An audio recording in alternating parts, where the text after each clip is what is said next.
Alhamdulillah, dengan ungkapan ini kita bersyukur kepada Allah yang telah memberikan kepada kita berbagai macam nikmat sehingga kita bisa melaksanakan kewajiban-kewajiban kita. Allahumma salli wa sallim ala sayyidina Muhammadin.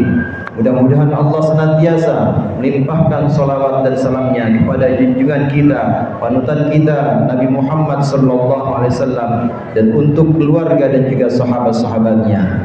Melalui mimbar yang mulia ini, marilah sama-sama kita tingkatkan takwa kita kepada Allah, melaksanakan perintah-perintah Allah dan menjauhkan segala larangan-larangannya. Marilah kita taati Allah dan Rasul-Nya.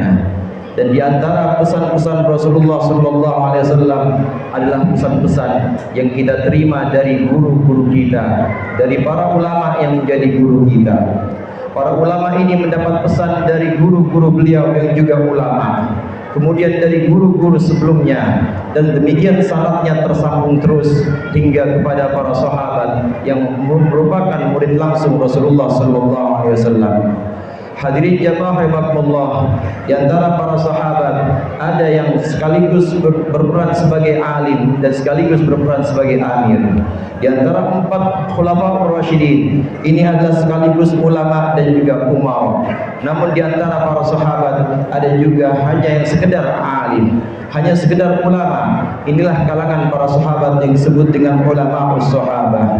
Di antara ulama sahabat atau sahabat-sahabat yang terkenal dengan kealimannya, kita mengenal ada 3 orang Abdullah yang kadangkala kita sebut sebagai Abadillah. Yang pertama kita kenal Abdullah bin Umar, kemudian kita kenal juga Abdullah bin Abbas yang merupakan sepupu Rasulullah, dan juga kita mengenal Abdullah bin Mas'ud. Inilah diantara Abdullah yang pada waktu itu menjadi sahabat Rasulullah dan pada generasi selanjutnya menjadi guru-guru dari tabi'in. Hadirin jamaah rahimakumullah, sahabat Abdullah bin Mas'ud pernah mendengarkan satu pesan Rasulullah sallallahu alaihi wasallam, bahwasannya Rasulullah sallallahu alaihi wasallam bersabda, "Innallaha qasama bainakum akhlaqakum kama qasama bainakum arzaqakum. Wa innallaha yu'tid dunya man yuhib wa man la yuhib wa la yu'tid dina illa man ahab faman a'tahu ad-din faqad ahabbah." Bahwasannya Rasulullah sallallahu alaihi wasallam bersabda, Allah sesungguhnya telah membagikan di antara kalian agama atau akhlak kalian sebagaimana Allah telah membagikan kepada kalian rizki-rizki kalian.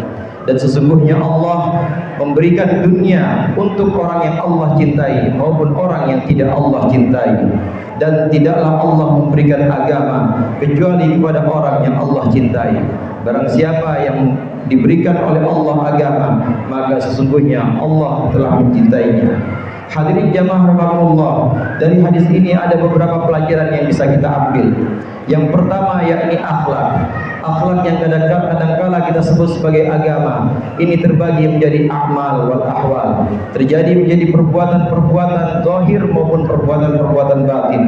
Barang siapa yang Allah tetapkan akhlaknya, agamanya menjadi agama Islam, mendapatkan hidayah dari Allah, baik hidayah itu yang merupakan keturunan hidayah dari orang tuanya maupun hidayah merupakan petunjuk dari Allah secara langsung, maka ini adalah orang-orang yang telah Allah tetapkan mendapat keselamatan.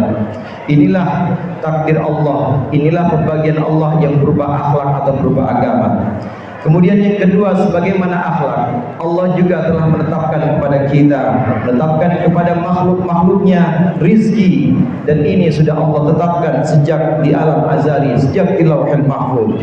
Maka tidak ada satupun makhluk yang di muka bumi ini kecuali sudah Allah tetapkan rizkinya. Karenanya untuk kita dalam melihat rizki, hendaklah kita melihat kepada orang yang ada di bawah kita sehingga muncul sikap syukur kepada kita. Namun untuk hal yang pertama, ketika kita melihat agama kita, maka hendaklah kita melihat kepada orang-orang yang lebih luhur di atas kita, yakni orang-orang yang lebih taat, lebih istiqomah dibanding kita.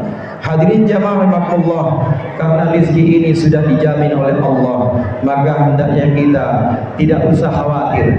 Hendaklah kita mengupayakan dan mengusahakan sesuatu yang belum ditakdirkan, yang belum ditetapkan oleh Allah.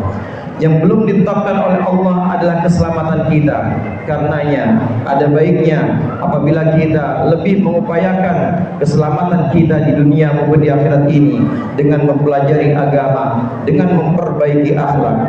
Kemudian yang ketiga dari hadis itu bisa kita ambil bahwasannya rizki di dunia ini Allah berikan kepada orang yang Allah cintai dan juga orang yang tidak Allah cintai. Hadirin jamaah rahimakumullah, Allah memberikan rizki dunia kepada Nabi Sulaiman, kepada Abdurrahman bin Auf, dan juga kepada sahabat Anas bin Malik yang merupakan orang-orang yang Allah cintai dan Allah berikan kelimpahan harta. Ini menunjukkan bahwa Allah memberikan rizki dunia kepada orang-orang yang Allah cintai.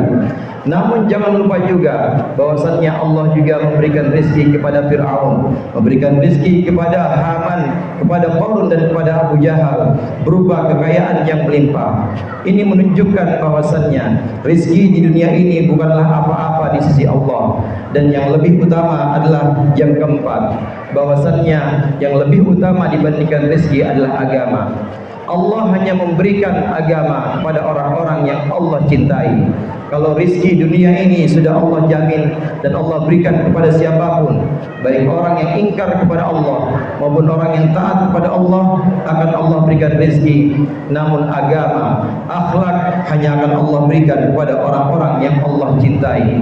Oleh karenanya, orang yang Allah telah berikan agama, berikan hidayah sehingga bisa istiqamah, sehingga bisa melaksanakan ketaatan-ketaatan, ini adalah tanda bahwa orang itu termasuk orang-orang yang Allah cintai dengan pemberian hidayah atau agamanya. Dalam satu maqalah Imam Ibn Athaillah mengatakan, "Mata razaqallahu at-ta'ata wal ghina bihi faqad asbagha ni'amahu 'alaika zahiran wa batinan."